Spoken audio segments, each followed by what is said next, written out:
Buenos días. Empezamos ya han pasado los 5 minutos. Good morning, we're starting. Welcome everybody to this round table with the title Humanitarian Local Leadership.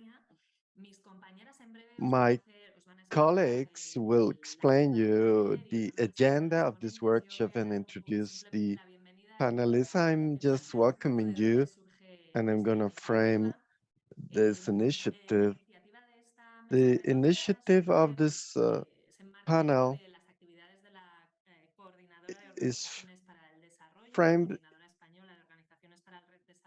in the program of the CONCDE, the Spanish Coordination of NGOs for Development, that encompasses platforms, organizations that are into humanitarian action, human rights, education for citizenship, that has three central axes of intervention: human rights defense, defense of the planet, and gender equality.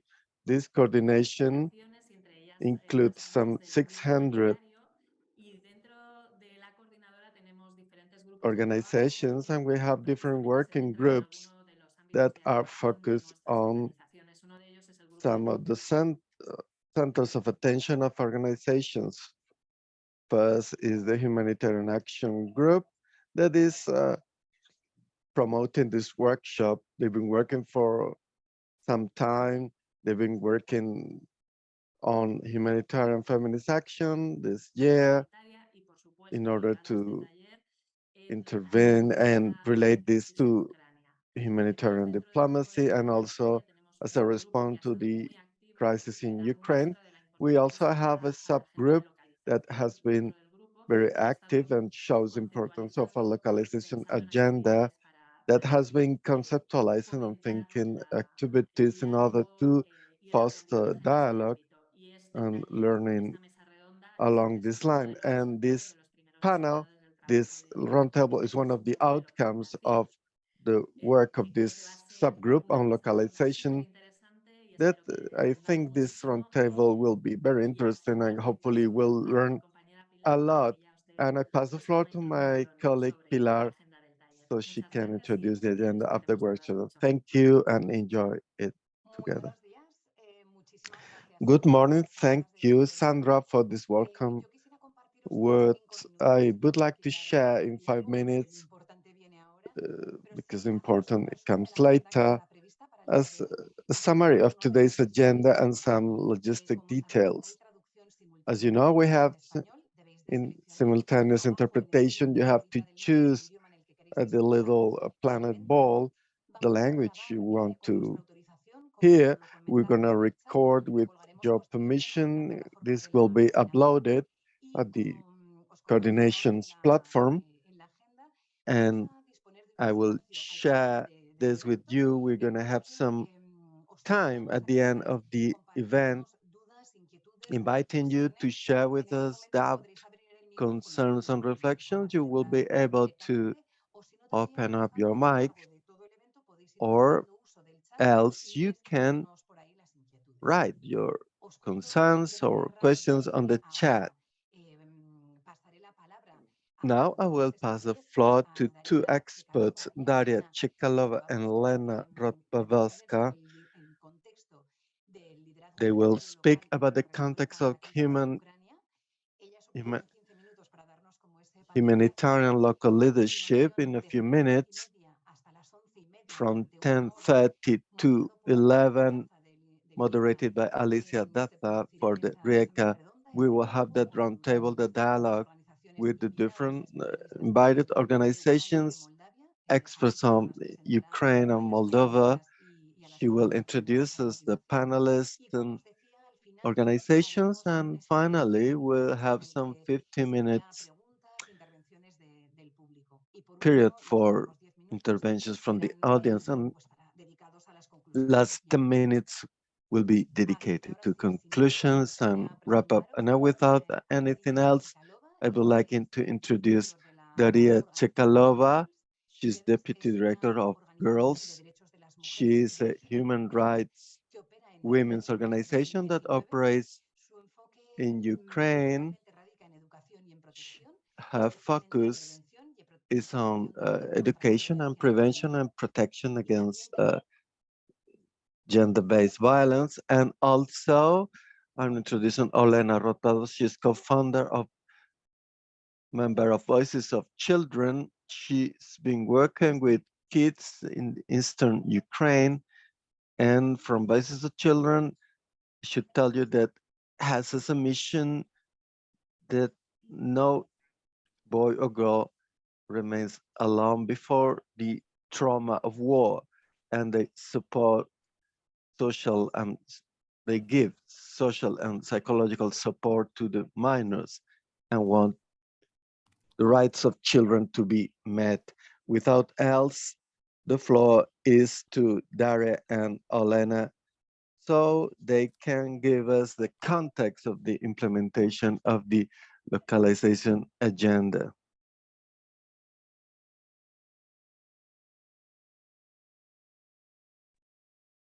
Hello, everyone. I'm not sure whether I can start. Can you hear me? Super. So first of all, I would really like to thank you to all of the organizers of this event, because it is extremely important, especially in the localization process and the localization agenda, to have this space to share the best practices and experiences that international partners may have, but also that the Ukrainian local humanitarian workers and humanitarian organizations can bring from their previous experience of working in the country, but also from the response that started last year. So I'm not sure whether I should present myself, because Pilar has kindly already did that. But just in case, my name is Daria Chekalova, and I'm the deputy director in the NGO Girls.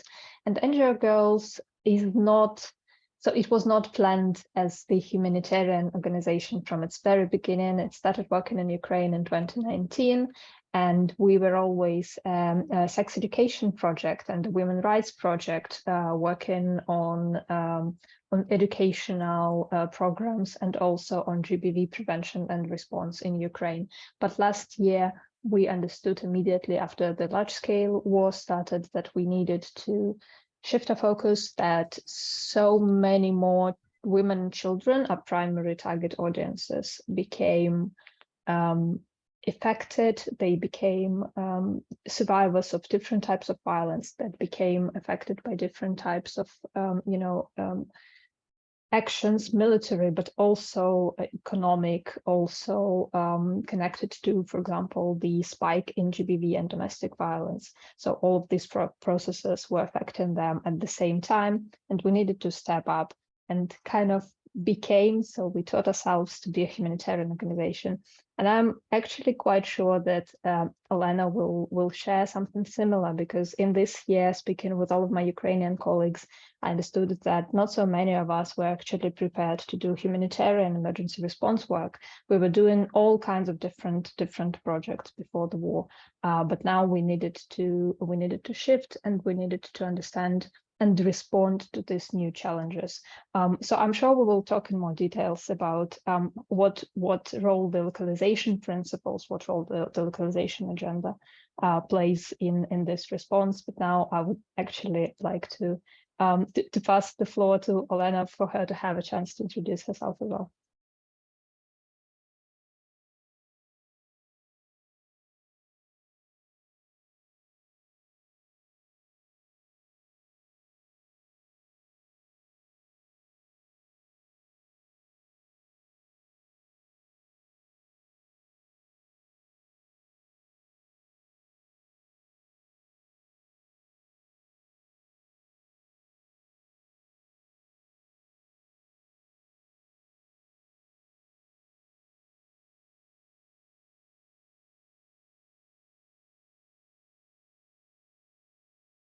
Okay, so my name is Lena Rozwadowska. I'm the founder of Voices of Children Charitable Foundation. We started as a volunteers since 2015, when because the war broke out in Ukraine in 2014 in Donetsk and Luhansk Oblast and Crimea annexion.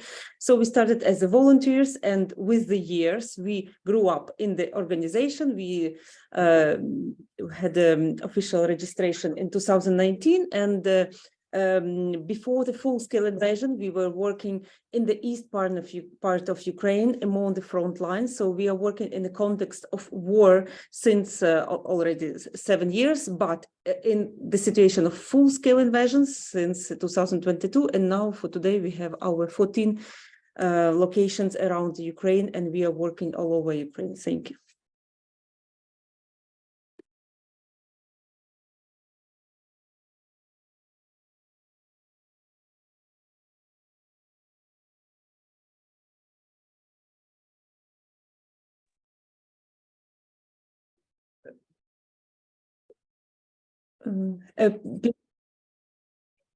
Okay, because you're speaking Spanish, I didn't switch my translation into English, and I didn't. Okay, so regarding the localization,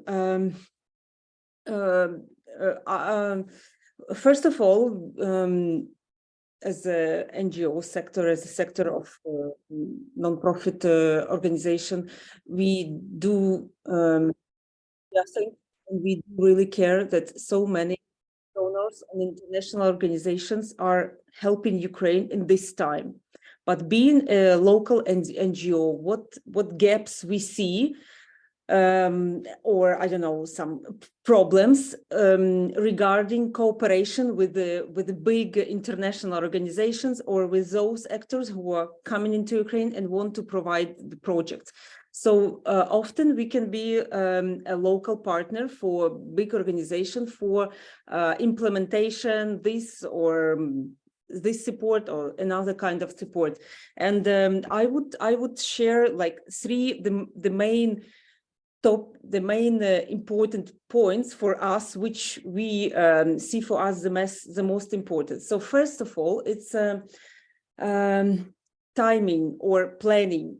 Very often, if from the very first meeting, we can spend like half year or 7 months or 8 months for, I don't know, different mails and understanding what we and from the very first our plan, for example, our last case, like we had to renovate some bomb shelters in some school with one of the huge humanitarian organization. And from the very beginning, when we had the list where we will be improving these bomb shelters, until the finish of mailing and process of budgeting and planning, it's been 7 months passed away. And when the project was approved, those locations was already not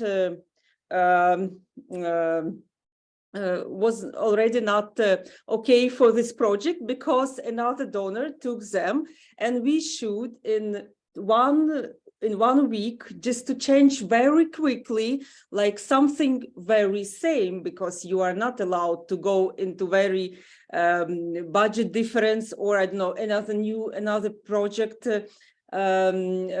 templates. So we changed it. We did it in 1 week. We found like almost totally similar locations or something. And this is the point number one, that it's not very okay, because we are losing months while this time of project agreement is going on, and we are living in a situation of crisis, and we have to work very quickly. But sometimes in Europe you have like summer vacations or something, and we are waiting for like months or 2 months for like answer. And after after the monitoring visit, when we started the project, this the this one man of this organization, he said, wow, it seems like you are first time in this location, and it's not very good, that you are proposing us those locations that you never visited before and you didn't know before, but we should explain that, okay, guys, for 7 months we've been waiting for this budgeting process, project agreement process, and now it seems like we are that organization that we propose you those locations that you may see that we visited first time. So this creates for us a lot of operational work that will never that don't give us any result. So timing, it's a so huge problem for us, because we are living in a day-by-day work and in a situation that we have to sometimes make a decision very quickly. And if we are already in that school and we saw that bomb shelter, that people from the ground are waiting for very fast, quick response. In the end, we have to explain that, sorry, but for the last 3 months, we've been only arguing around the budget. So this is the topic number one. Secondly, it's a number of beneficiaries. Sometimes it's very, very hard to predict how many beneficiaries, which gender and the age,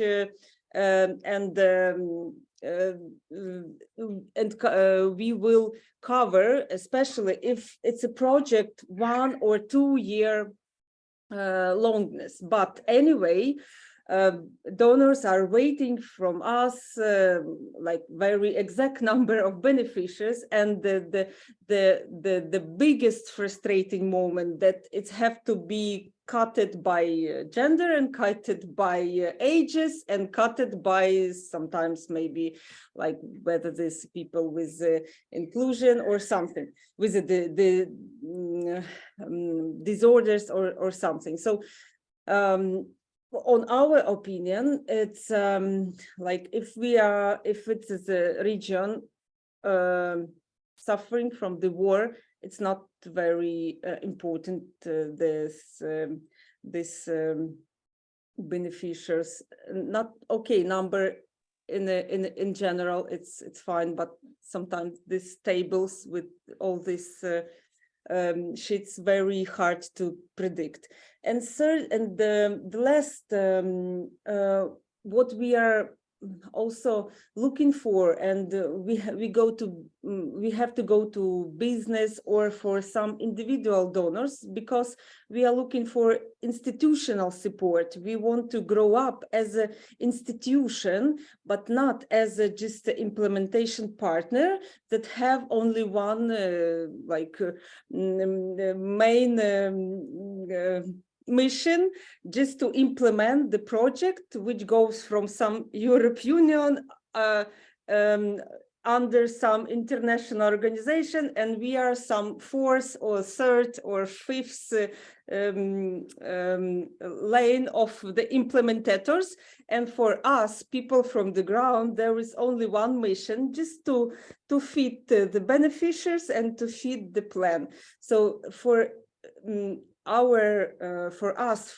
for locals, for those who are living in Ukraine, we have a bigger mission, and we do understand what we have to do for our children, for our families, and with our country. And very often in our practice, in my colleagues from another organization, we are not, we don't want to be just the implementation partner, and we don't go into that grants. We go to business, we go to individual fundraising, just because we want to work quickly, to be on time, and not to explain to very huge circle of the actors who wants to help Ukraine that we have to do this and that. And also this language barrier. All of our psychologists, social workers, or those people who are working on the ground, they don't speak any English, and it's always very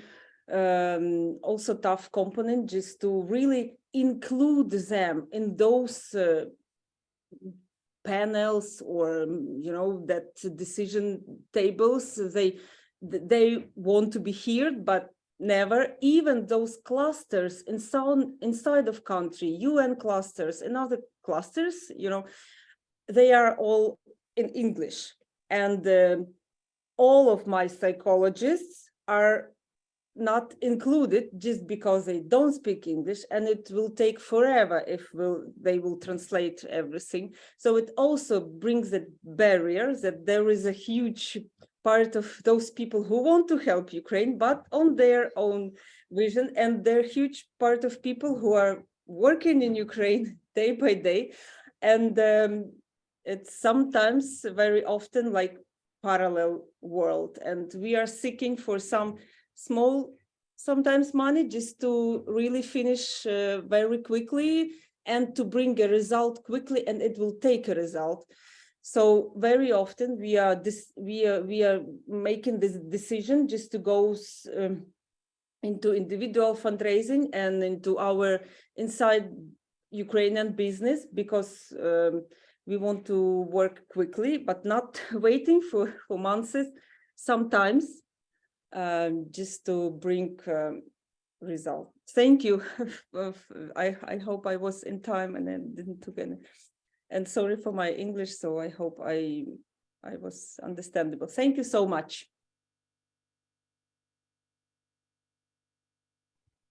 Do we still have time? Can I comment just a little bit on what Elena was saying?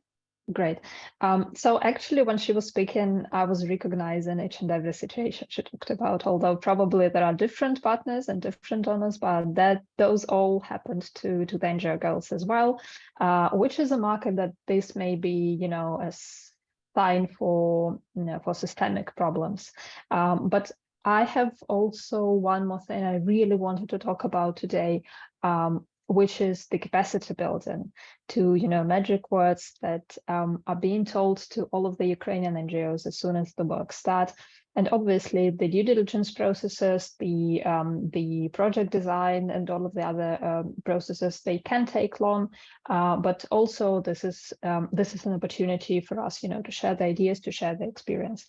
In the process of capacity building, what we found out in the last year, that it is very often not demand driven, but it is organized to tick several boxes that were, kind of put down many years ago, probably in very different contexts, and are still being copy pasted in all of the contexts. So what we faced the most was that the capacity building process is being determined by the donor, or like the leader, partner, prime, whatever they're called, without any prior consultations with the Ukrainian implementing partners on what they already have, what they have already experienced, what they already have in their policies, what trainings they already had.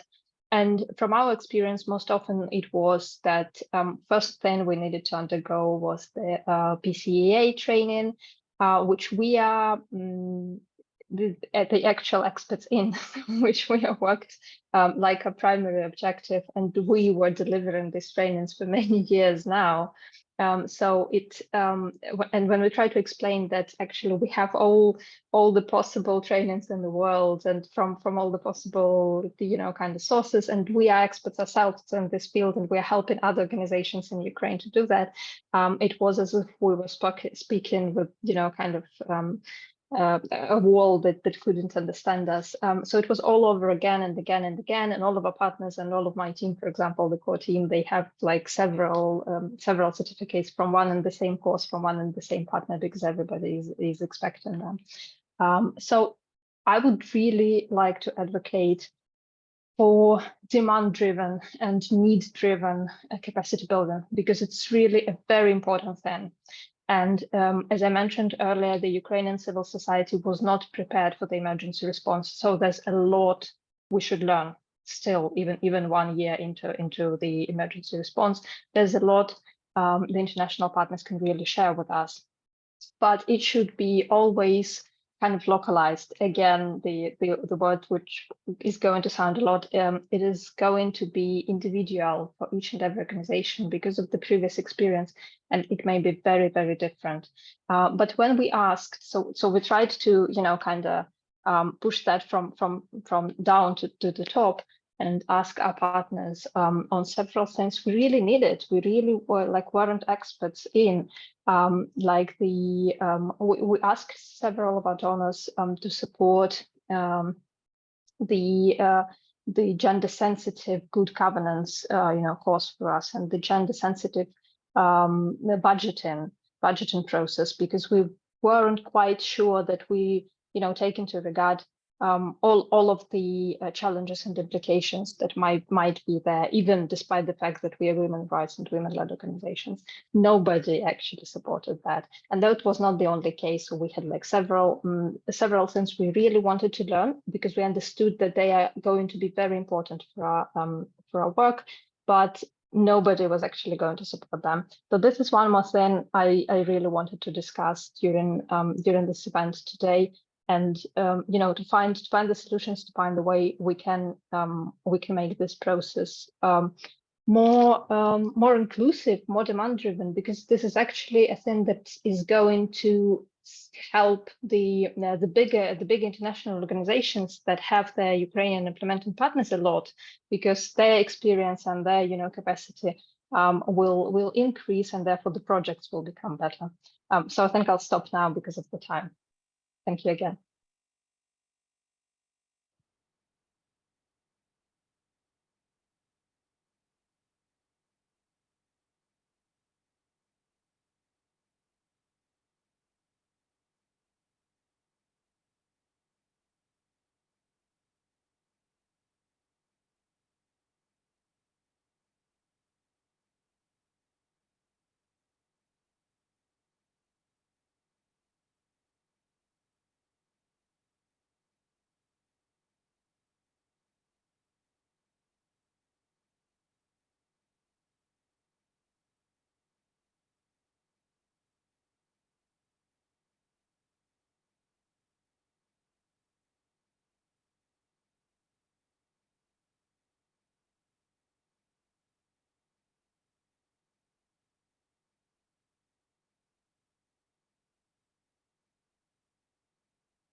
You want to complement something?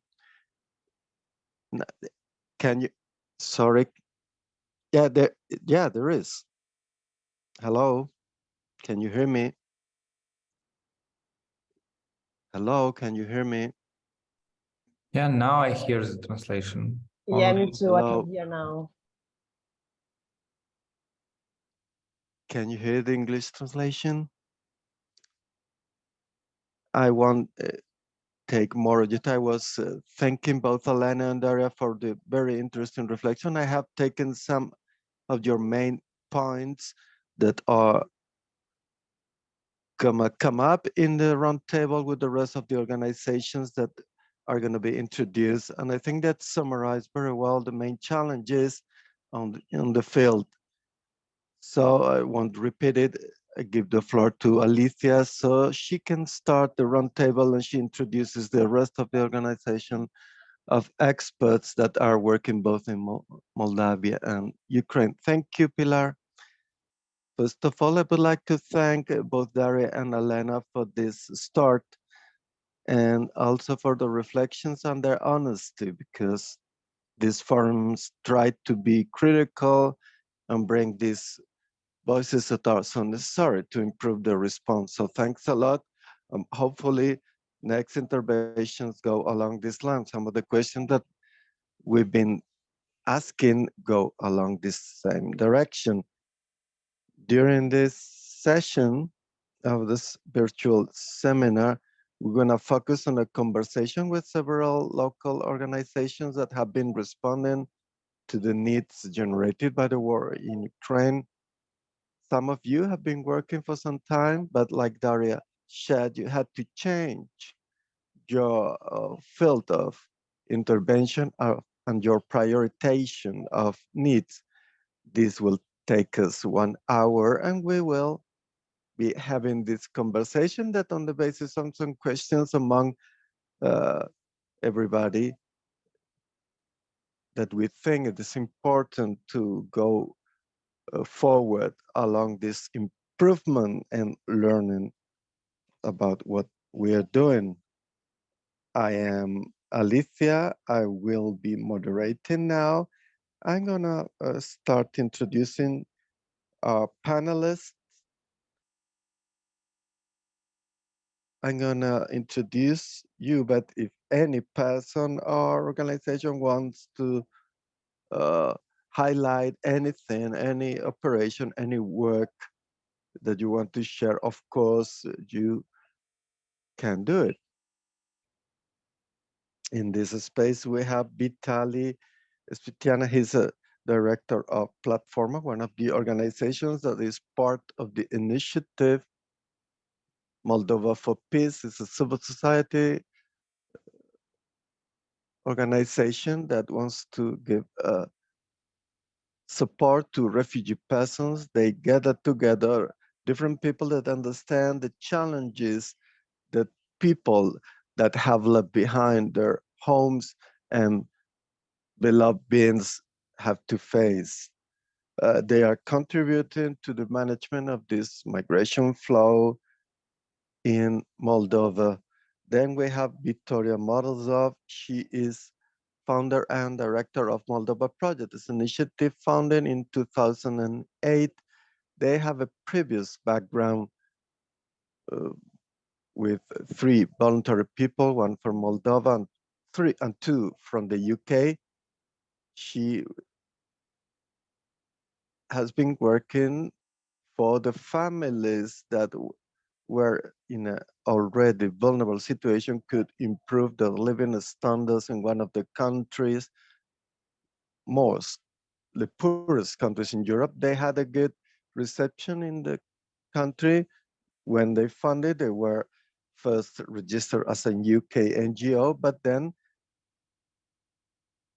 they registered in Moldova with all the challenges they have to face. They are specialized on working with children in vulnerability situations in the rural areas of Moldova.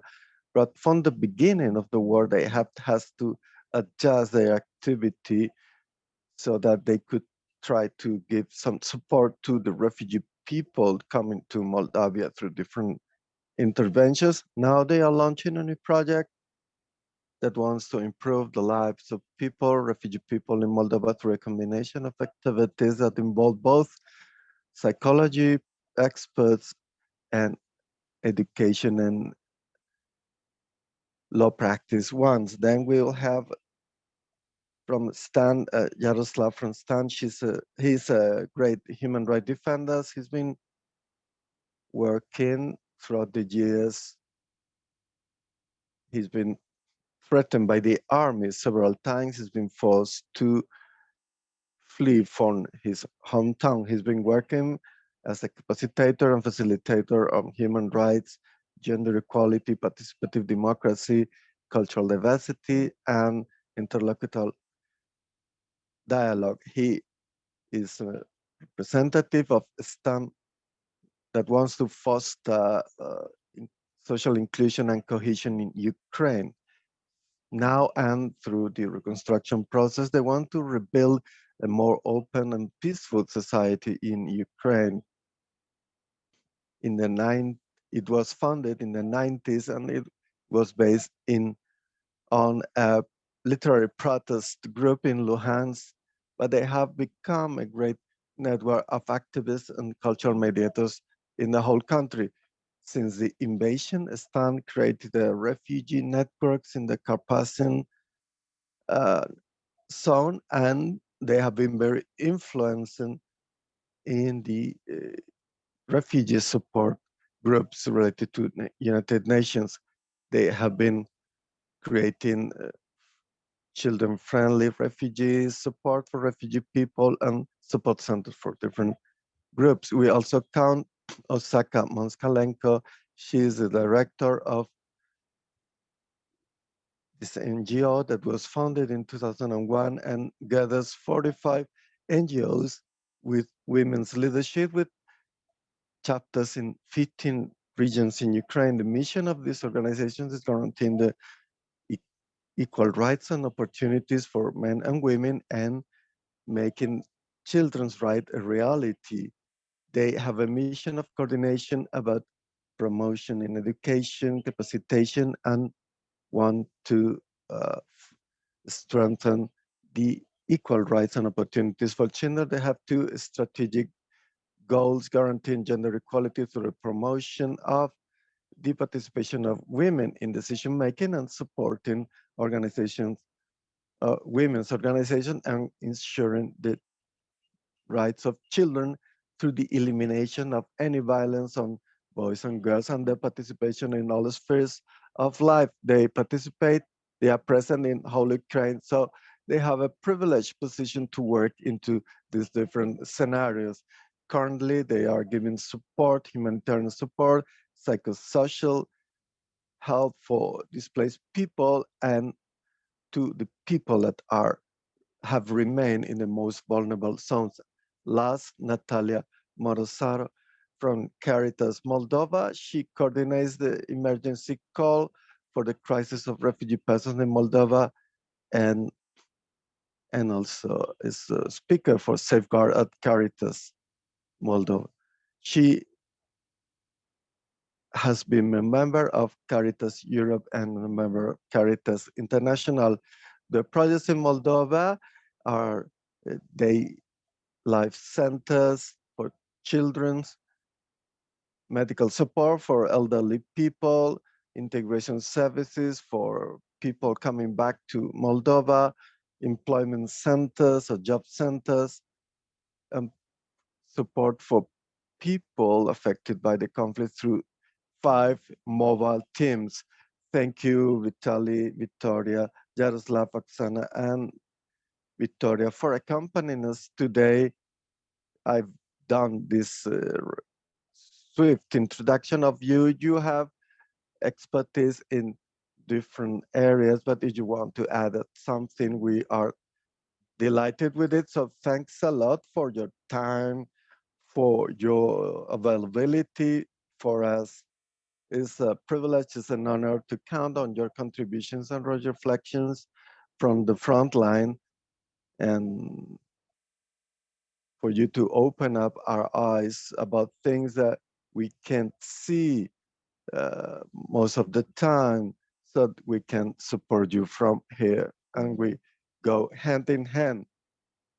It's been, there's talk about a local leadership. They are understanding in the humanitarian community the importance of that leadership, but we see that still many challenges ahead.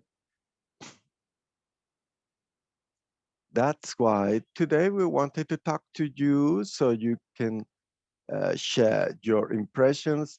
We have a series of questions we would like you to answer. First block of questions is made of several questions, so you can go answering each of those questions. So directly into the soup, I would like to pose the first block of questions related to the identification and prioritization process about the needs of population. I would like to say that in a situation such as the one which you are living with, the needs of the population are huge. How has been this process of identification and prioritization of humanitarian needs? Which actors have participated into the process? You as an organization, which has been your role in this identification and prioritization? Which has been the space you've had of coordination habilitated? Do you actually have a room in those forums that have been organized, and which has been the role of the population and collectives that traditionally have been invisibilized in the definition of priorities, and which has been the role of women. You see, these are all questions around the same topic, the autonomy and decision-making power that you have as organizations and the populations you've been working with. If any of you wants to start answering, the floor is yours. Vitaly? Yeah, I can start. Hi, everyone. I'll not speak very much about myself or about the organization or about the initiative. I will send later the link of the English version of the description of the organization. I would prefer to speak about the topics, not about ourselves, because it's indeed, and I said in the preparation of this meeting, it's indeed one of the first kind of times where after 1 year and a half, we are discussing not only what to do, but how we are doing it, how it has been working until now. So it's a great opportunity to share some of the reflections. Yeah, and like I would tackle this concept or like this term of autonomy, and I would say like I would be speaking about the Moldovan context and from the perspective of our organization and our initiative. So I would say that we have had and we're still having a very limited autonomy, mostly due to lack of resources, because there were no public local resources available, and our capacity of mobilizing resources was very impressive at the beginning, but it was difficult to sustain it long term, especially when the needs are so big. So we ran a crowdfunding campaign in the first days of the war. We've been able to collect like around 100,000 euros, which was huge, or at least it seemed huge. But then those money, like we ran out of this money in several weeks because the needs and the numbers were so huge that the money ran out very quickly. So there is this kind of lack of autonomy because of this structural problem that is kind of constantly making us dependent on other resources. Moreover, the state did not allocate almost any resources, and that kind of puts us in a position where we and the state are dependent on international humanitarian organizations. And that's a very kind of weird situation, because it's not only this dependency is problematic, but the state also behaves sometimes as an NGO, and that's really problematic, writing projects and so on. It was mentioned before. I think Daria was the person to mention the needs-driven agenda compared to, or like confront, and like we in a way tried to follow the agenda kind of imposed by the needs of the refugees, but this kind of lack of autonomy that we have kind of is restricting our capacities and abilities to navigate through this. To give you an example, we're running 2 warehouses where we're just distributing food and hygiene and clothing and shoes, like basic necessities. And as paradoxical as it might sound, this was and still remains the biggest challenge: how to fundraise and to identify resources for the basic needs. And that's also related to transformation of the whole kind of humanitarian aid. Maybe it's normal in this context, but again, as Daria mentioned and other previous speakers have mentioned, we were not a humanitarian organization at the origins. We were an organization that was doing various things, and when the war started, we left aside all our previous activities and we started to do things. Maybe we've made some mistakes in the beginning, for sure. Maybe we didn't do a lot of things. We didn't have policies in place, but we tried to kind of react to the situation that was emerging, and also trying to think in a way in advance, like, because we were always constantly pressed by the fact that there are immediate needs, but also you have to think in advance. So for example, there are immediate needs of the refugees, but also you have to think about the integration of these people. So we had to confront also this kind of big shift that for us, not having experience, was really posed a lot of difficulties. when the humanitarian aid started to be from like emergency assistance to project cycles. So in the beginning, it was emergency money that it was easy accessible and you could very quickly cover various gaps. But then at one point, this money ran out and you had to write projects. And already, like my colleagues mentioned, like what it had meant. It had meant to just like write applications, wait for responses. Also, and we confronted the fact that some of the organizations also imported methodologies that were not applicable to the Moldovan context, or like project applications that were not totally adapted to the current refugee situation. We had, I'll not give the name of the organization, but we had at one point to fill in like sections on the sustainability, and that was about the distribution of really food items. Like what kind of sustainability could you think about in this context? So that was really a big problem. The other, and again, I'm talking now about the Moldovan context, I think a huge gap was the not knowing and not being able to involve the refugee community in the decision-making process about policies that are being applied to the refugees themselves. So basically, that's, you have like the government, you have the huge international humanitarian organizations, you have the local actors, but Ukrainians themselves are kind of absent. And also the other thing is that the absence of the host community from the response. And that kind of creates a weird situation where kind of policies about refugees are being thought and designed without the involvement of the refugees. And there was like, I'll stop here, I'll stop almost here, just wanted to add another thing at this kind of meta level. The other thing is like, as I mentioned, that the state also did not want to find additional resources and kind of say that we don't have money.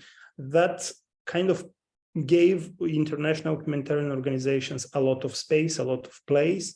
But at one point, this is my personal feeling, is that international organizations started to do things not only with the state, but kind of instead of the state and replacing the state. As that has been also very problematic, because we as citizens wanted our state to be transformed through this crisis, to understand that it's such a situation of such a magnitude that you need to rethink the whole kind of political and social system. And that did not happen. It's kind of, at one point, things went as usual. And now, to put it bluntly, refugees, Ukrainian and not only Ukrainian, but like Ukrainian refugees in Moldova are at the mercy of international organizations. And when this humanitarian aid stops from the international organizations, all the kind of refugee discussion and assistance in Moldova will stop. And I'll stop here. I'm like, I want to give the chance to other participants also to add their input.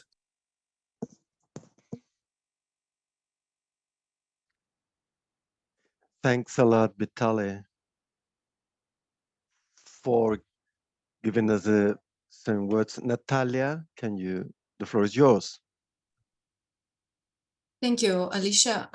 Practically, Vitaly kind of said what I wanted to say at the last point, that in our during our path of identification and prioritizing the humanitarian needs, we ended up with three categories of beneficiaries. First, the Ukrainian refugees who need to be helped with meeting their basic needs, inclusion, and providing them a dignified life. Then 6 months into the conflict, we kind of identified that local people who were vulnerable even before the armed conflict in Ukraine became now extremely vulnerable. So we had to respond also to these needs, because, you know, international NGOs will come and go, but Caritas will stay here for a long, long time, and we will have to somehow respond to these people and not leave them behind. You know, it's not very easy to answer to people, why are you helping the refugees and why you're not helping us? Because we are also starving. We are also facing high prices for everything. And the third group of beneficiary for us that we discovered also already at the beginning of the crisis are the government institutions, the state institutions. who passed the humanitarian intervention to local NGOs and INGOs because they lacked the capacity of responding. And here I'm talking mostly about the social assistants who have to work directly with refugees and need to figure out how to help them and how to help them efficiently, not just being there, filling in some forms and not knowing in the end where this information will go and who has to deal with this, whom I have to share this information. Am I allowed to give this information to INGOs who I never heard of before? The government institutions are lacking tools of implementing humanitarian response. They are lacking tools, they are lacking equipment. Yet this is the reality. We found out that different structures, government-run structures, they don't have a basic laptops and everything they would need to operationalize their daily work. So kind of the INGOs, from one hand, they came into Moldova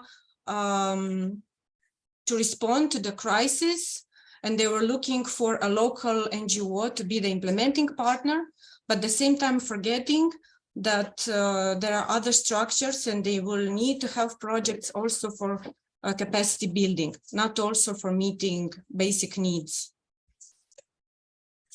Thank you. Thanks a lot, Natalia.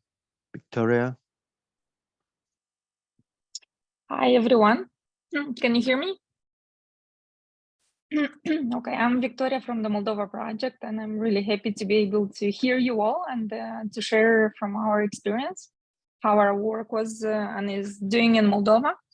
So my colleagues already said a couple of challenges from what we have here in Moldova, but for us as an organization, I think when the war started, it was challenging because we were doing like everything we felt we could do to help the people.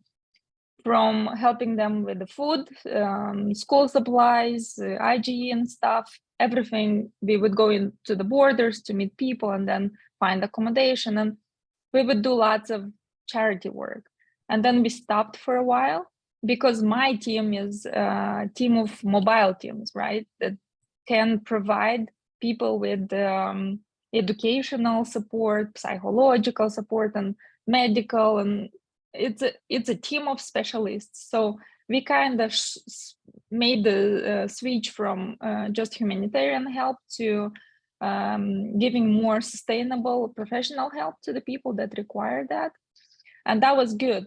And I think all the international organizations that came in Moldova, it was really beneficial to us because actually a war is not something that happens every day, right? Everyone had its own challenges. Everyone didn't know how to react, and lots of us, we don't know how to act in certain situations until now, even though it's been so many months until now.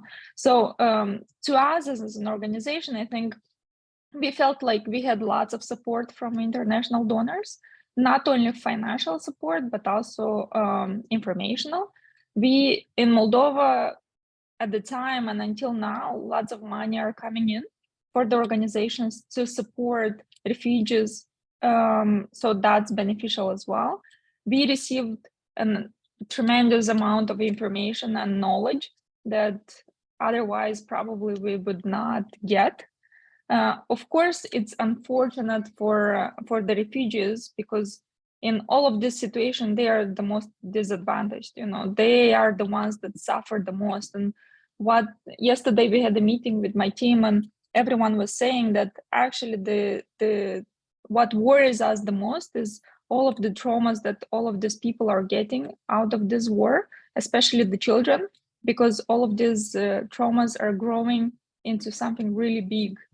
And the fact that they live in Moldova and it seems like here it's safe, but they don't feel safe sometimes because there's lots of things that worries them. The the moms, that the fact that they lost their dear ones, you know, like their dads or any other family members in the Ukraine, that brings lots of challenges into their lives. And we feel like sometimes we don't know how to help those people with all of the researches that we have, with all of the, I don't know,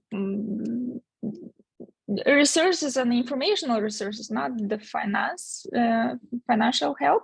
We feel like sometimes we're not enough and we cannot cover their real needs. So that's, I think for us as an organization, that's the topic number one. How do we help the people so they get the most help, financial, but most of all, psychological support that they need.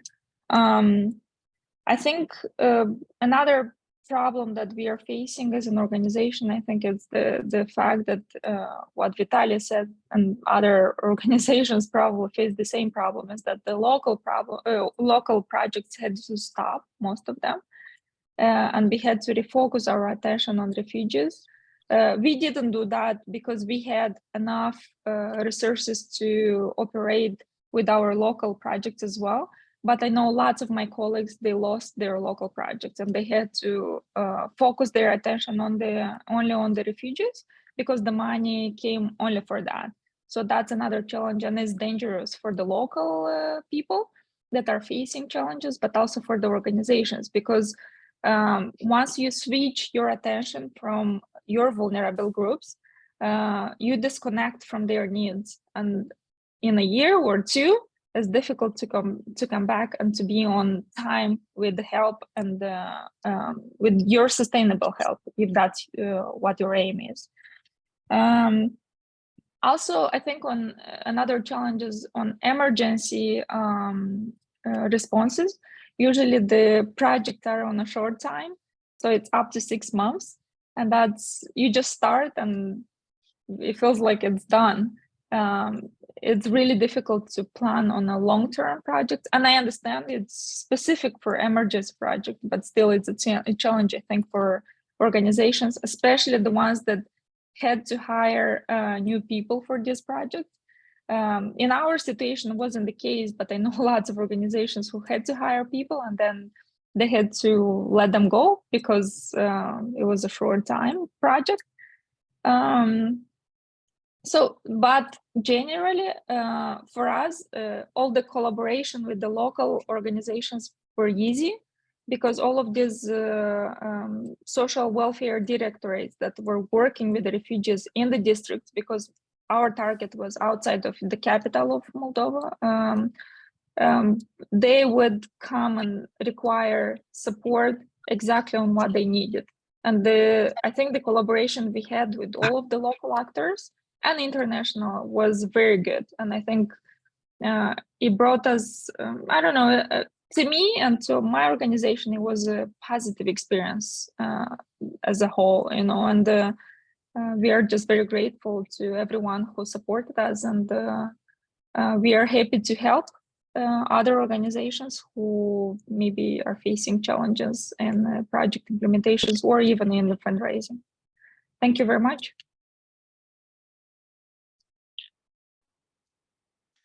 Thanks a lot, Victoria, for explaining your point of view and keep opening up new questions. Jaroslav, you want to contribute for this first part? Yep, why not? Yeah, first of all, I want to say that I have a feeling that the idea is to have no shelters, no more shelters, no more humanitarian aid, and no more conflicts between people in communities. This is our aim, not to build more shelters and give more humanitarian aid, but to have the situation where people will not need it. And that is also about integrational process, which is quite a big question now, how we will integrate people in need into the new communities. In organizations that I represent, we have around 70% are internally displaced people. So majority of us are from occupied areas. And from very beginning, we started to think what should be done to support people in need who are moving from the war. And from my point of view, the best solution is money and certificates. When every single person and every single family can choose for themselves what they want to buy and how they want to spend this money or certificates for example, for hygiene or other stuff. And we're faced with lots of challenges when international organizations didn't accept this proposal or did a lot of mistakes during the distribution of cash. And the third thing, which is the most needed for internally displaced people, is access to information, because we faced with the problem that there are some families or some internally displaced people who are more informed, and they try to use all opportunities in all organizations and receive as much as possible, even if they don't need that. But we need to remember that almost all people have their relations, their relatives, in some of them are in occupied areas or nearby the front line. And for example, some people who are working with me in our organization, they're sending almost all their salaries to their loved one who are ill, who are elderly, who are staying in occupied areas, who are surviving more. And this is something that we need to keep in mind, that when we are supporting a person, this is not a single person. This is the most resource, like the person with most resources, because this person can come to us, can communicate of their needs. But behind this person, sometimes there are like 10 more people who has their needs, but they have no access to this humanitarian aid. And my solution is to do humanitarian aid not for people, but with people, and give them as much freedom as possible and to choose with them what they need. For example, we tried to decide, okay, there are different women needs in hygiene, like elderly women has different needs than teenagers, and mothers who has small children, they has like special needs. And we tried to diversify needs of our beneficiaries, but let's say we failed because people are so different that only they can choose what they really need. And probably we need to find a new way of disseminating humanitarian aid based on the need of concrete people. Thank you.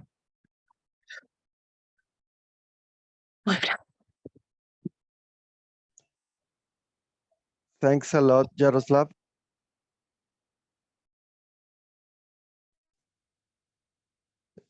With Oksana, you want to contribute?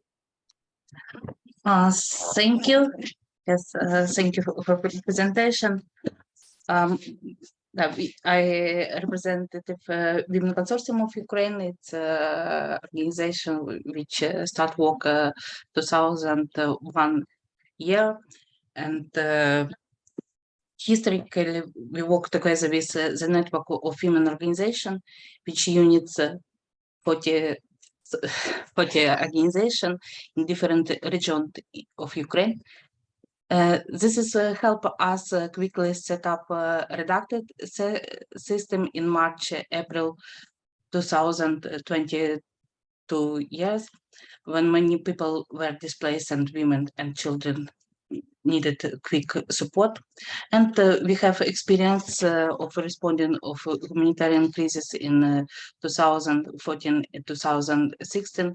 This is allow us to quickly restore the humanitarian activities, provision of first psychology aid, delivery humanitarian kits, food, giants, and now we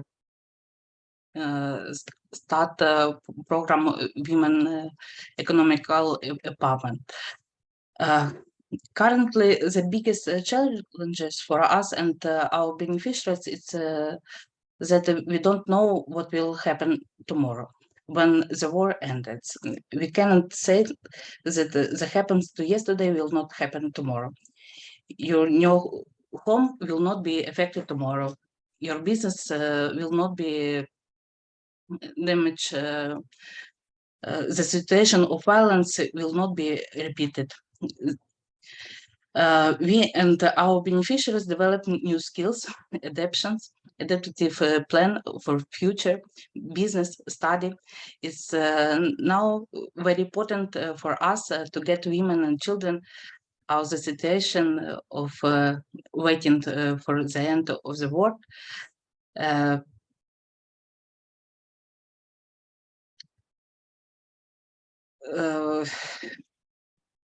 Sorry, I forget.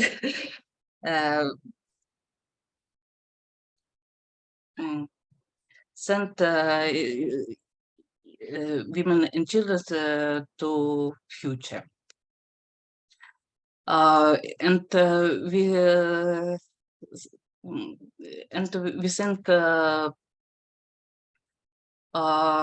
we need a humanitarian program. Sorry, my English not very good. Yeah, maybe I add because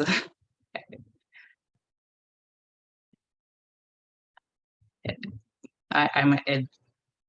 Sorry. Don't worry. Thank you for your effort you're doing.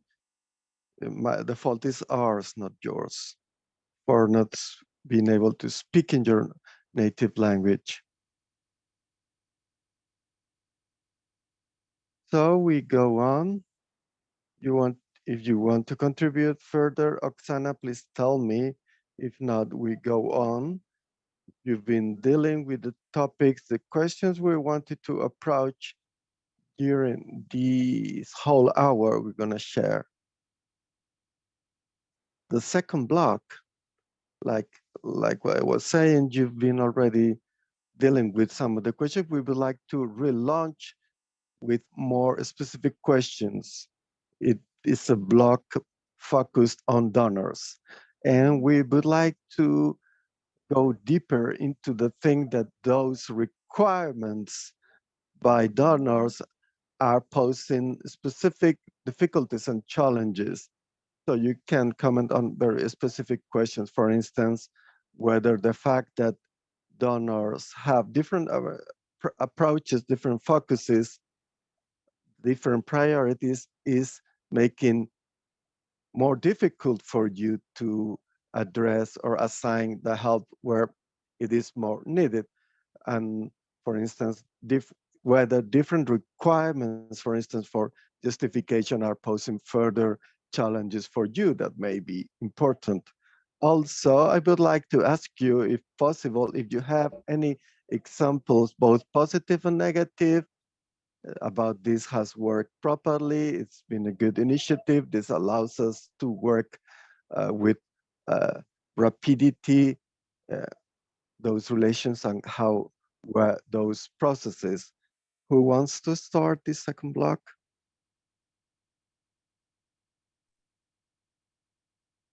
If there are no volunteers, I can start this block also. So it's been for us also, how to put it, it was a process of interacting with donors, also learning about this environment of humanitarian organizations and so on and so forth. It's been a really challenging process. Most of the organizations that kind of we're currently collaborating with and that are the main actors in the humanitarian aid in Moldova, like they were absent from here like 1 year ago. And to give you a fun anecdote, for example, at the beginning of the war, on the day when the war started, this full-scale invasion started on 24th of February 2022, UNHCR had only one employee in Chisinau. Now UNHCR has like hundreds of people. For the other organizations, they were totally absent. So for us, it was like an environment where we learn about new organizations, and then already step by step, we started to kind of understand what is their logic. And again, for us, it was a trial and error. It was a lot of frustration because we didn't know these organizations. We saw some organizations and we didn't understand in the beginning that they're also like organizations like us that are doing kind of projects in the humanitarian world. And of course, when they came, even if they don't have the local capacities, the local people, the local expertise, but they had this expertise, like they knew how to make applications, they knew where to go, and so on and so forth. Again, I will not give names because it's not it will be not probably correct, because we will have to invite all these organizations and to have a conversation. Why is that? And maybe, of course, they have some justifications. In terms of like negative, like let's start with the positive things, because it was mostly positive experience. It's still, I would like to, as much as we are involved now in this kind of process of critical thinking and critical reflection of how that has worked, let's acknowledge that it was really a huge contribution. And I don't know if, like, I'm pretty sure that the Moldovan state would not have managed the situation without the expertise of this organization. So in most of the cases, like when the organizations came, it was in the beginning a good influence, but then later there were some moments that are very problematic, and I would like to highlight some of them. As I said, some organizations will just import some methodologies that they find fancy, or they think that they're nice, or their methodologies with them. So for example, there is, as I mentioned, like the Moldovan response to the refugee crisis can be characterized by the total lack of involvement of the refugees in the designing of the policies that are applied towards them. And then several days ago, we wrote an application, we got a reply, and we're kind of trying to discuss how to proceed forward. And the donor says, like, we have this methodology about involving the refugee population, and you need to bring some Ukrainian refugees, and we have to be convinced that this need, and we're doing also immediate assistance, but also we're trying to do integration, like integration classes, Romanian language classes, but also like we're enrolling people in short-term professional classes so that they can either do reskilling or upskilling or learning some new job and so on and so forth. So they said, like, bring us some people and some Ukrainian refugees, and those have to convince us that really the project they need your intervention. It was like really how it's really, if you ask most of the refugees or most of the population, the host community, what they will want will do, like cash assistance, and that has been very important, and other things. But like integration services, it's not that the demand sometimes doesn't necessarily originate consciously from the community itself, but it kind of on a meta level, you understand that the communities need to kind of to talk to each other, because otherwise in Moldova, it's just a bubble where the Ukrainian refugees are living in a bubble and has been made a lot of mistakes, because in the beginning, for example, the children were not enrolled in schools. They were given status of the listener, and they continued to follow classes to be enrolled in Ukrainian schools.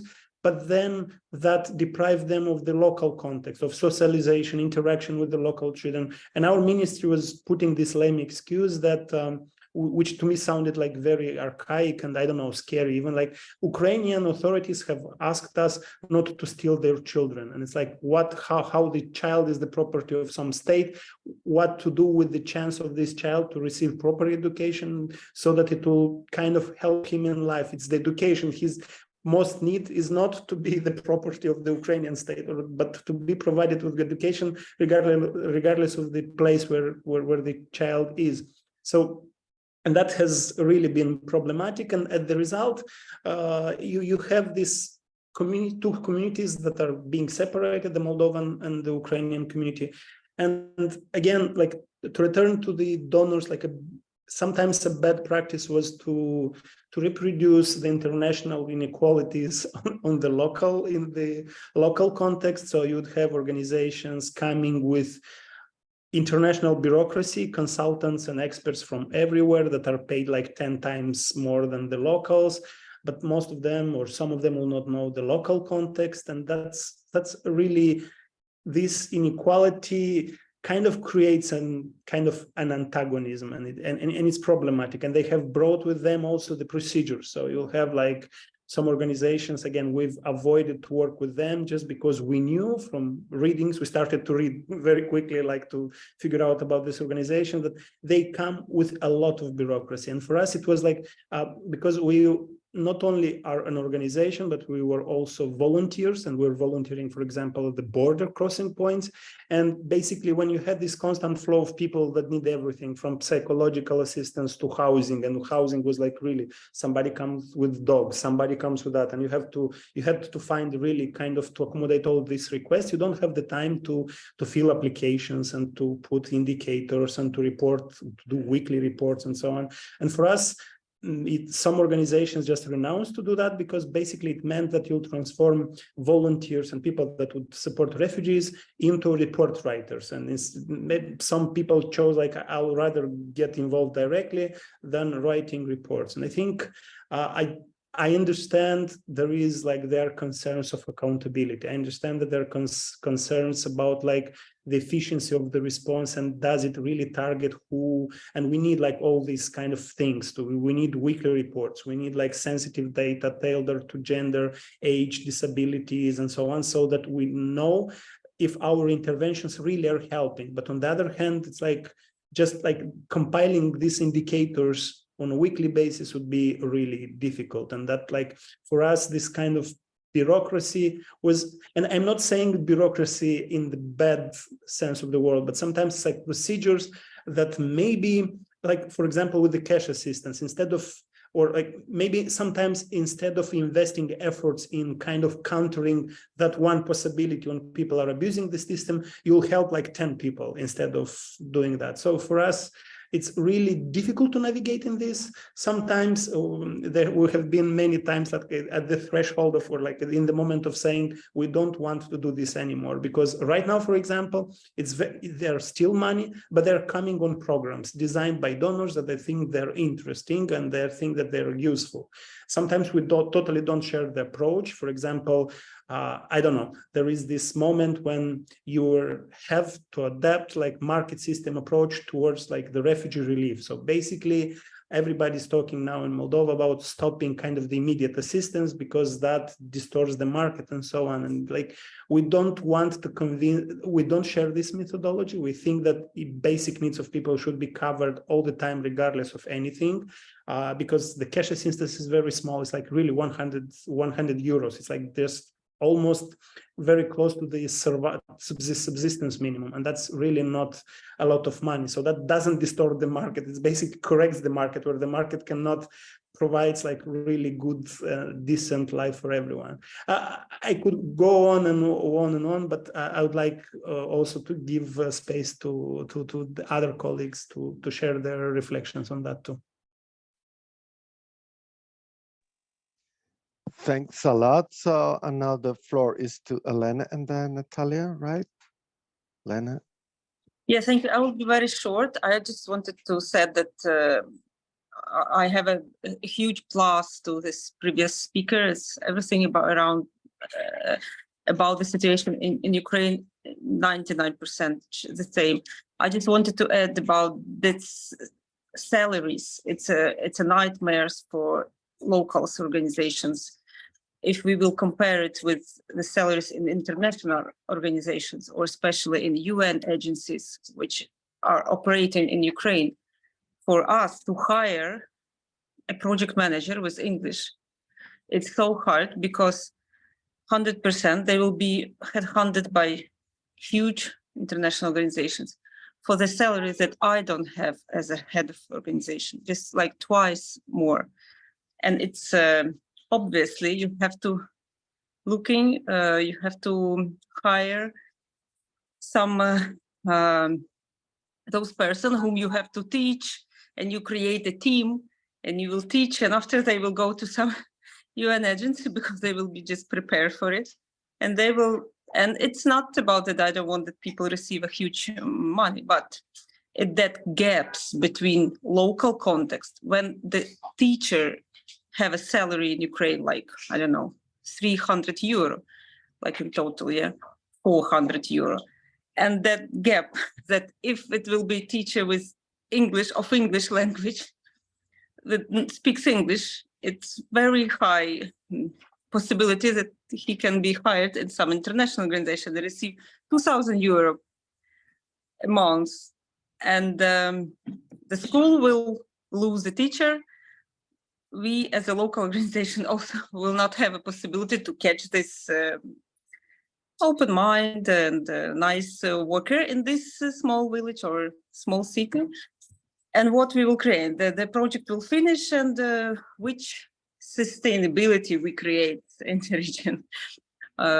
It's a huge question for us now. And this salary competition in Ukraine, it's a huge disaster from east to the south. It's to the west. It's a disaster for us as a local foundation.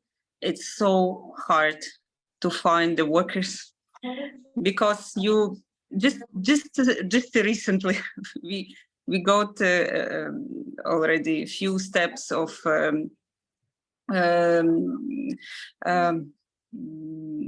meetings with some another potentially our workers, and just on the last step he received twice more salary proposal, and he just go to that organization, and we lost it 3 months for having this all conversations and all the seeking for this professionals. And yeah, it's quite it's creating a lot of tension inside of the country, because you have to unite a team, but and it's always this, especially with UN agencies salaries and so on. Thank you.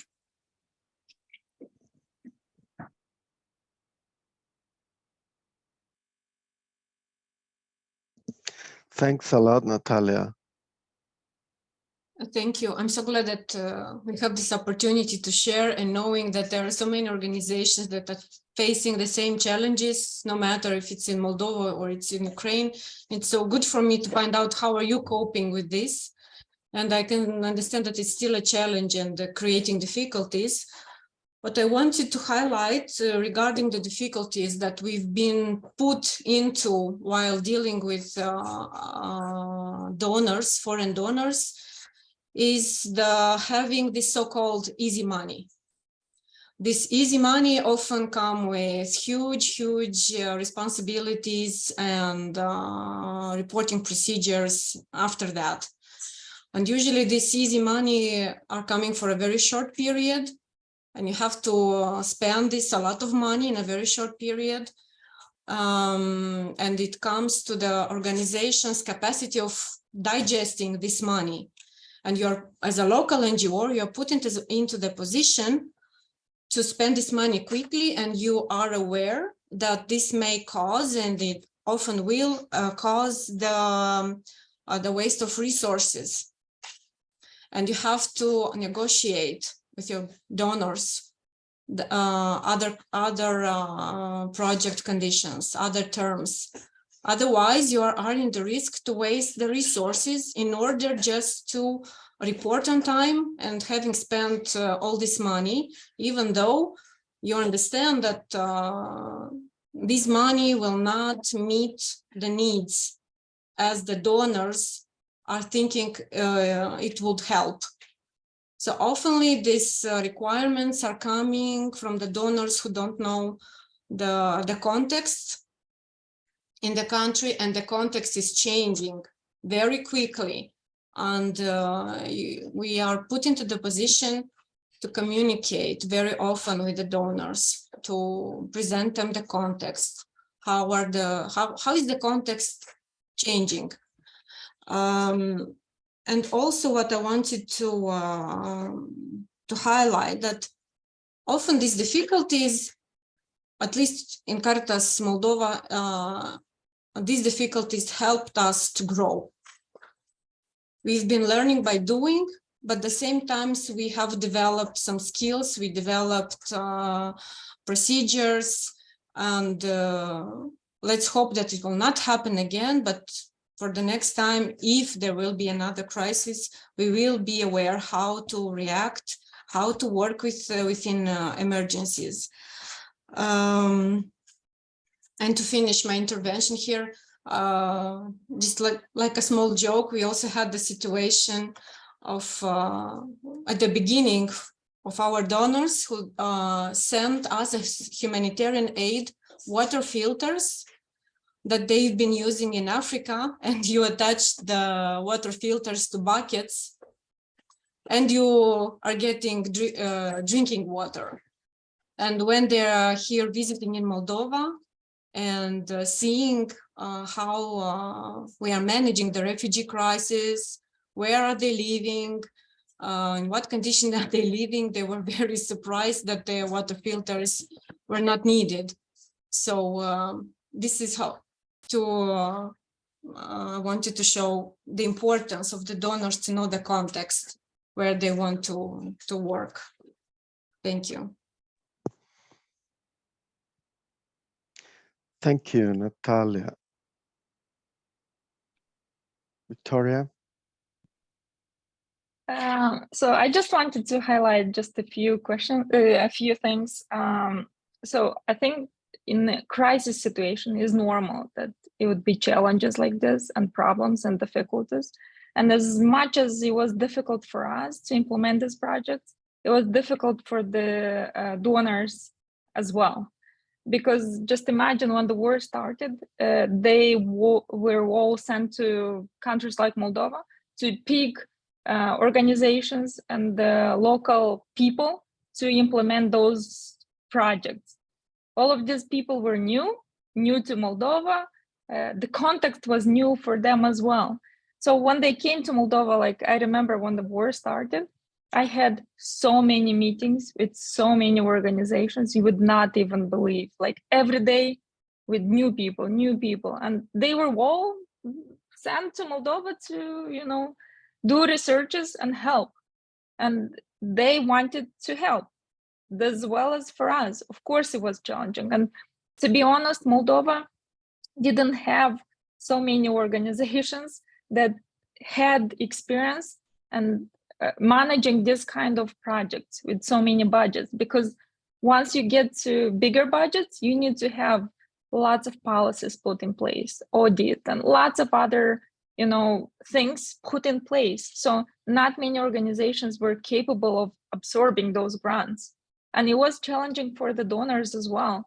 So we have to just understand that it's not, of course, for us as locals, when we think about this, it feels like, oh, they didn't do this and that, and this is how challenging it is for us. But for them, it's challenging as well. Sometimes they come up with so much experience, and when they come to Moldova, and there is not so many organizations who can, be open-minded to lots of ideas.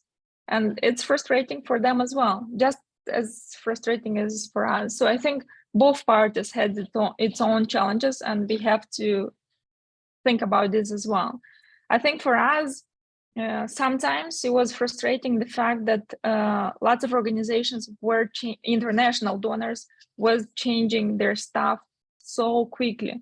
Like every month, it was new people all the time, and you just get used to their strategy and their way of working, and you just understand what they want from you. And then new people are coming, and you have to start from scratch again and again, and that's challenging, I think.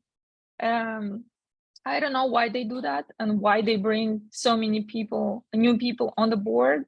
And they have so many trips like these international donors to Moldova, like every week, if you are open, you can have new guests from their organizations that would come and evaluate your project and evaluate the work. And sometimes you don't even have enough time to spend with your beneficiaries because they have so many field visits just to see what you're doing in the field, you know, and that's tough as well.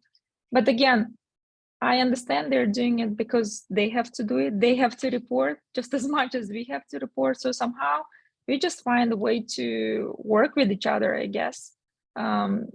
Emergency situations are emergency. It's not like these other projects that you're planning sustainable for 2 years or whatever, and you can plan everything ahead. So I think we have to just work with wherever we have in emergency situations.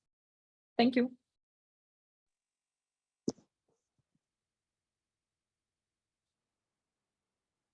So in this part, we've been talking about, I can't hear, there's a mic open, sorry. As international NGOs, that was for the first time entered in the country and the difficulties. Since we don't have much time, I would like to ask you to go to the last question that we propose, that is about your experience. You could share which proposals could improve the response, which questions, which measures would improve response and local leadership by local actors, since you've been suffering, so to say, some of the problems you've identified, which one of them could be identified as an improvement. I see that Jaroslav already has some ideas. Jaroslav, the floor is yours. Yeah, probably I have ideas because we are working with this challenge for a while. I think that my colleagues already started to talk about the people who are moving to international organizations.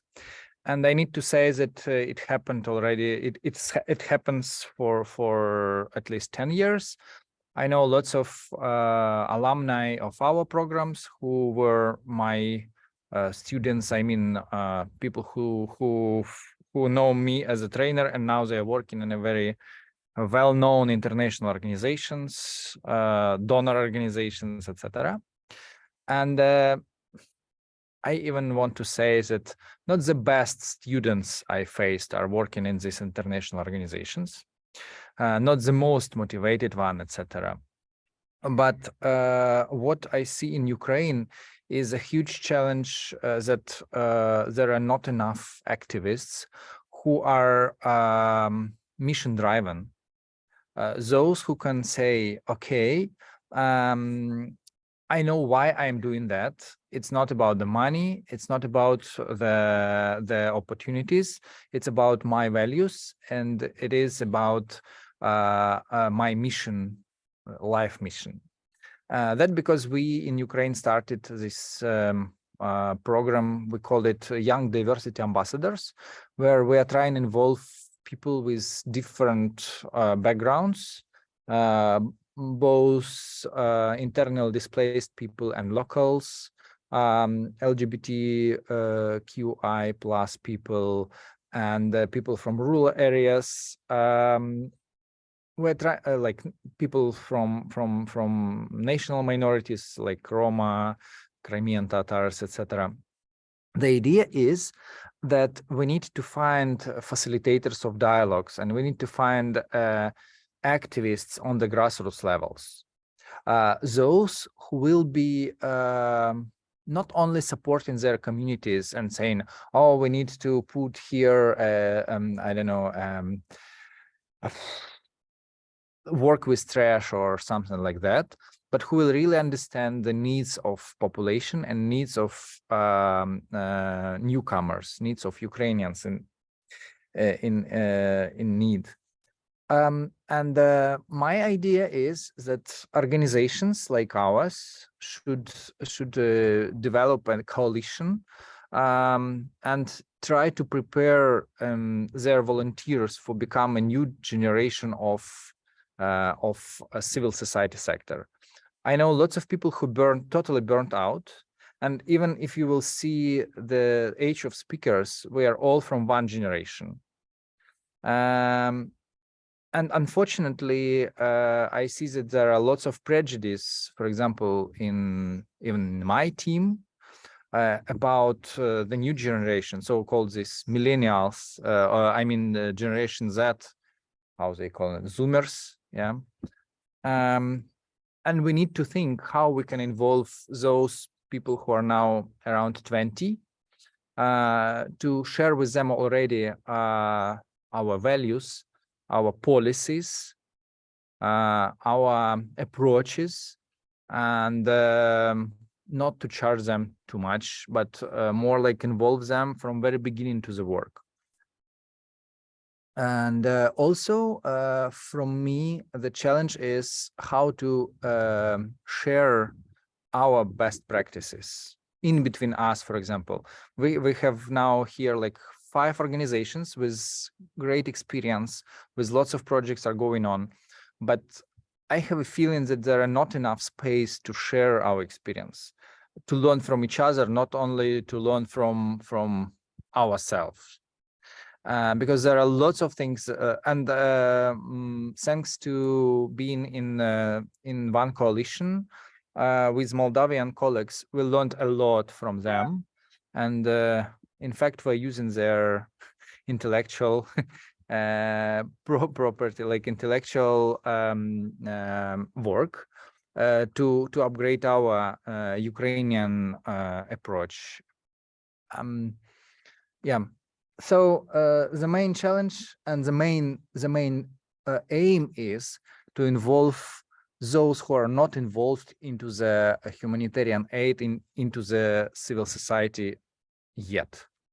And I think that those organizations who will find the way how to do that, how to involve active IDPs to work, how involve teenagers, not only to volunteer, I mean to bring that, take that, but really to have their, like, to use their capacity.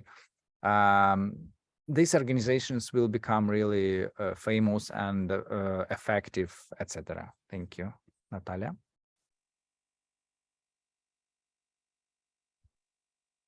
Thank you, Yaroslav. That's a good point that you shared.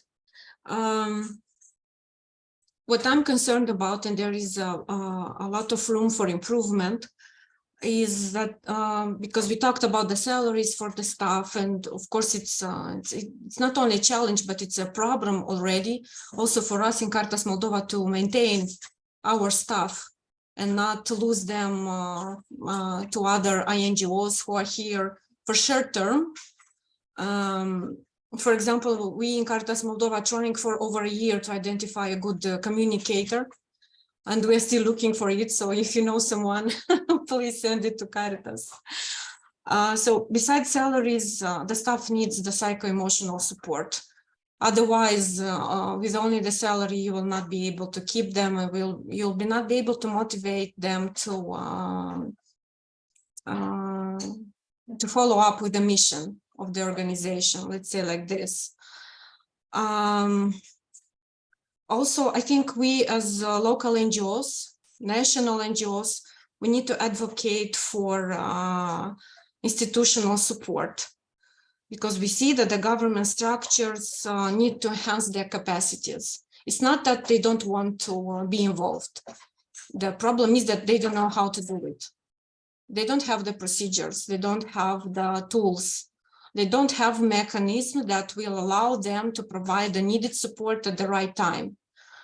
And we have to make it clear that, and it has to be like this, that NGOs are working to fill some gaps there where the government institutions are not able to do it, but not doing their job for them.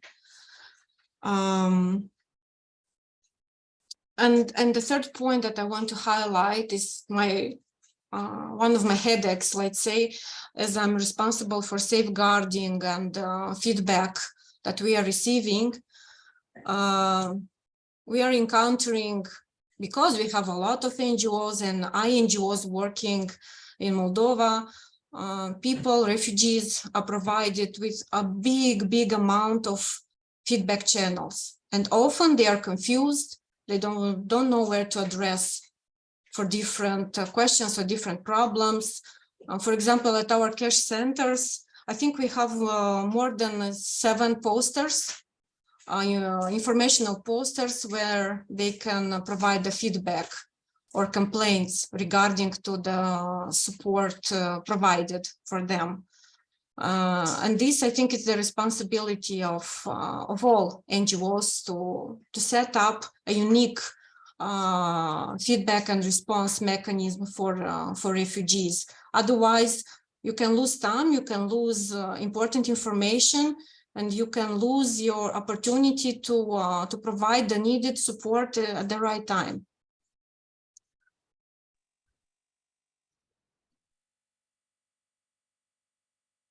Thanks a lot, Natalia. Vitaly, you raise your hand. Yeah, I'll be very short. I would like really to have some time for feedback and questions and discussions of what we said. I just wanted to mention, like, we're discussing about our relationship of with international humanitarian organizations, and we would like, I don't know, to tackle also the question of like the relationship of INGOs with the state, with like their role as partners, but also as kind of, I don't know, like showing or like forcing or pushing the government into various directions. Because, for example, like there are organizations coming now, and there is this huge talk now about like the integration of refugees, how to integrate them, like improving their economic livelihood and so on and so forth. And that's a very important topic, but that topic is not abstract. It's kind of, we're dealing with a society, and we all know that even in our society, for us, like everything in a way, it's not I'm going to an imaginary market, but basically I'm living in a society and using social connections and using social information, relationships, whatever they call social capital, even if I'm not happy with this term. So basically what we need also, and we're trying to say that to the government, and it doesn't listen to us. And sometimes like maybe international organizations can talk to the government the same things, but they will maybe listen because they also have the resources. So we're thinking, for example, we're advocating for any type of events that would involve both communities, Ukrainian and Moldovans, like basically starting from movie, let's cook together, let's get to know each other, let's watch movies together, but that creates kind of social connections. And then social connections are being used in the same way. We're looking for a job and we're asking from somebody refers to us. And that's also the kind of helps improve the quality of the social life.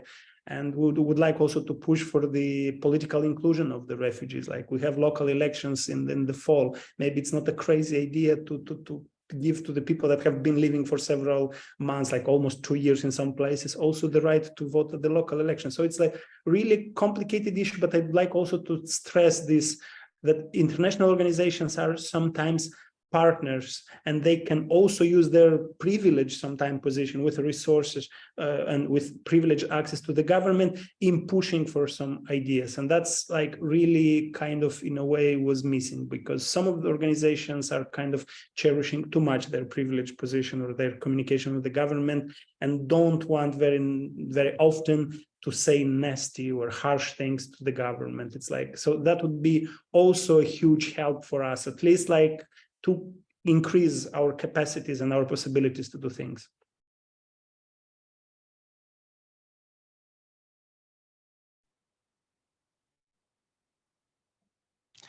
Thanks a lot, Vitaly.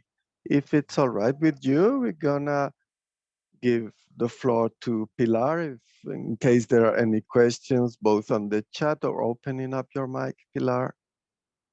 Thanks a lot, Alicia. Most of all, thank you, Daria, Lena, Vitaly, Yaroslav, Natalia, Oksana, and Victoria. I think it's been quite interesting. Alicia will summarize your interventions, but now I would like that all participants in this call in this round table to open up your mic and do the questions, ask the questions you want. It's a privilege. We have 7 experts from Moldova and Ukraine. We have to profit this occasion to express your concerns and also your remarks if you want. I see a raised hand. You can raise your hand or on the chat, Julia.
I can directly answer.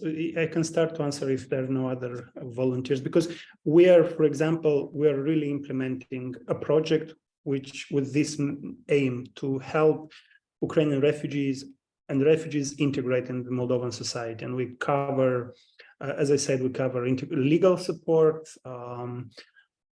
short-term professional classes, upskilling and reskilling, and also like Romanian language classes. And we've been facing several challenges. Like I'll not, we've talked already about the unpredictability of the funds. So you start a project and you test it and you finally identify various things and then the project stops. But then also the total rigidity of state institutions mostly. For example, there is professional vocational education in Moldova, and there are colleges or whatever high schools that provide that.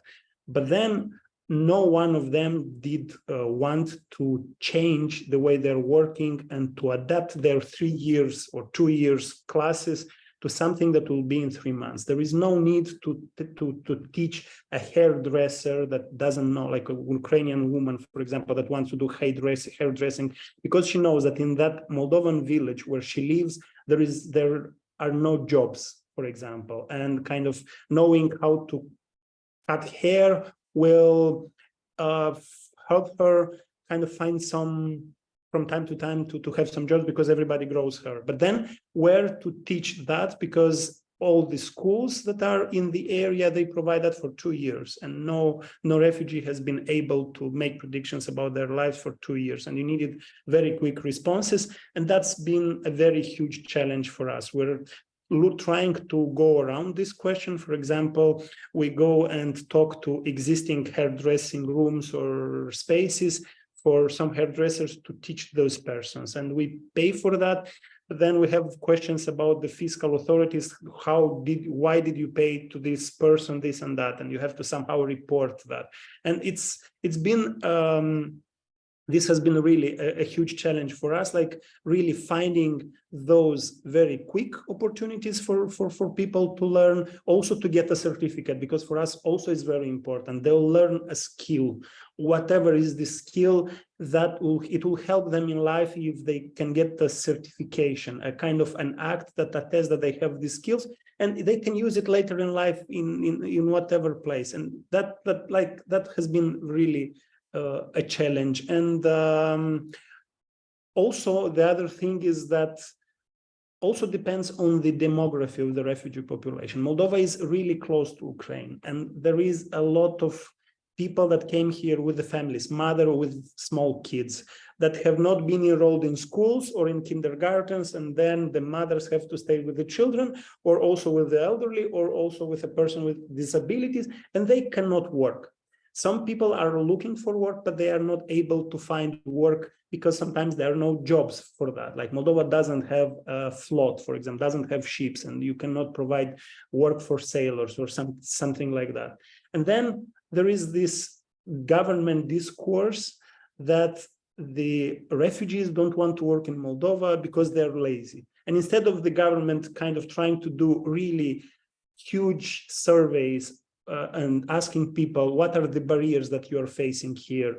They're saying like this, they don't want to work. And sometimes this is very frustrating because actually, and that's referring to that problem, that in a way, in terms of like work, labor rights, the situation in Moldova was really problematic before the war. So now the Ukrainian refugees are just kind of adding the numbers, and in the sense that we had a lot of problems with informal work.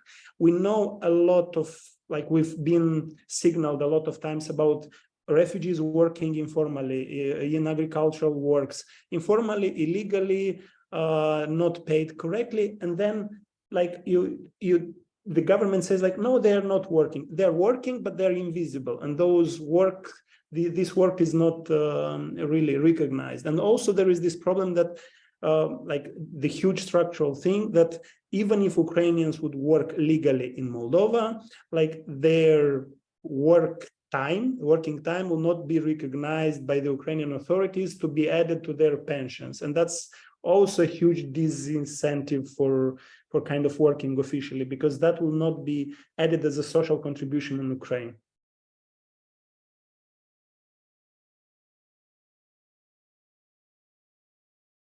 I will just step in with a few comments. Our projects related to the refugee crisis are based on the needs assessment that we are doing. And often, not often, but mostly the needs of the refugees are more or less the same as they were in the beginning. The refugees are saying that they need cash, they need food, they need a shelter, and they need health services. The need for social integration, the need for finding a job, the need for including the children into school or kindergarten are on the last places. The reason for that, why the refugees are not seeking to integrate, is because most of them are declaring that they are here in Moldova to overweight the war. And often when we are asking them how long do they plan to stay in Moldova, most of the answer is that they will leave the next day that the war will be ended. So people are declaring that Moldova is not their target country. If they want to integrate in another country, they will follow up to a European country where they have better job opportunities, better salaries, better social system, let's say like this, for them. Moldova, unfortunately, is not being very attractive for them. Also, they have not encountered so many problems in integrating because of the cultural similarities that they are finding here in Moldova. More or less, we speak Russian as most of them. They are aware of traditions. They are, because of our former Soviet past, let's say like this. So they, I don't think they encounter problems in being involved and included into our society. The question is that they don't plan to stay in Moldova. This is the answer, I think.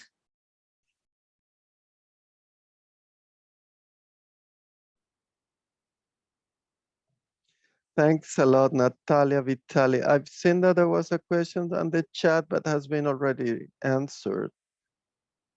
To all of you, thanks. We're very short of time. We have 1 minute to finish, but I would like to give the floor to Alicia so she can wrap up and share the main conclusions of this panel. Thank you, Alicia. Thanks a lot first to all for sharing this space and this time for all of us. We'll see it's how interesting has been to listening to you, to know your daily challenges. As we know, the topic of local leadership has been discussed for years, but until we are not involved in response with specific questions, maybe too fuzzy. That's why we wanted you to share your needs on the field before going to the conclusions. Thanks to the subgroup of localizations of Humanitarian Action of the Coordination of Spanish NGOs for habilitating this space. Is so relevant to listen to the questions that we don't usually listen to, because we talk mostly among us and don't participate actively. In a minute, I would like to summarize the main key topics that have been dealt with during this hour. I'm gonna leave some things aside, of course, but to summarize, some of the questions have been that you have remarked how many organizations have had to change your attention focus because of the war, and that has meant different challenges to start to work on questions you weren't familiar with. That means capacitation needs, and so many times hasn't been acknowledged internationally that need for capacitization that are dictators, top down, and they don't fit with the needs you have. And also that you have had to interrupt already necessary work that you will have to go back to later, and that's another challenge. All the issue of response poses many challenges. One is the small autonomy you have, the little autonomy you have about guiding the response, or the space, the room you have about decision making, because of the configuration of the international system of aid that needs many changes. Many times you feel like mere implementators of projects that sometimes come from the top down. Although you do lots of effort to involve the local populations and the needs that you as local organizations on the terrain, on the field, know better. The needs for justification poses many challenges for you about human resources, time, and the difficulty of the language, because most of the time all is done in English, and many of the people working in your organizations don't know English, don't speak English, and you have people that are already trained go to international organizations with a better wage and leave your organizations with as positive points. You said also from Caritas that you have developed some methodologies and tools so that in the future you can respond better the need of local NGOs, coalitions to prepare the younger population, to engage them in the response, and not just having one generation occupied with this, and also to trigger the capacity of those generations, younger generations. and to share your best practice among yourselves, the organizations that sometimes are very isolated in your everyday activities, and to be able to share with the rest that you are actually having the same problems, same challenges, and how to go ahead. Conclusion, I would say many challenges, but also many eagerness, lots of eagerness to go on. And from our organizations here, lots of empathy, lots of support to your spaces, and also to encourage the donors that also have difficulties to enter in a context like yours. So thank you to all of you. It's been a pleasure being here, and we go on working. Thanks a lot. So see you. Thanks a lot. Bye.